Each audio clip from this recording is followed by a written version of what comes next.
வணக்கம். சான்றோர் குரல் செய்திகளுக்காக கீர்த்தனா ஆறுமுகம். ஈரோட்டில் உள்ள தனியார் உணவகத்தில் உணவு பாதுகாப்புத்துறை அதிகாரிகள் மேற்கொண்ட ஆய்வில் உண்பதற்கு தகுதியற்ற 8 கிலோ கறி உட்பட 18 கிலோ உணவுப் பொருட்களை கண்டுபிடித்து அழிப்பு.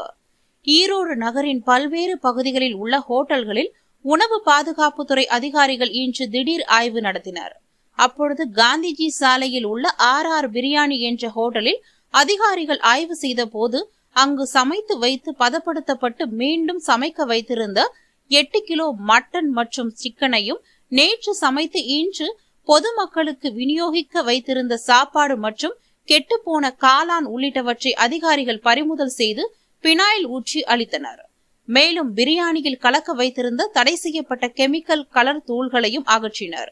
பழைய உணவுப் பொருட்களை விநியோகிக்க கூடாது என எச்சரிக்கை நோட்டீஸ் வழங்கிய அதிகாரிகள் மீண்டும் இது போன்ற செயல்களில் ஈடுபட்டால் உயரதிகாரிகளின் ஆலோசனைப்படி ஹோட்டலுக்கு சீல் வைக்கப்படும் என எச்சரித்தனர்.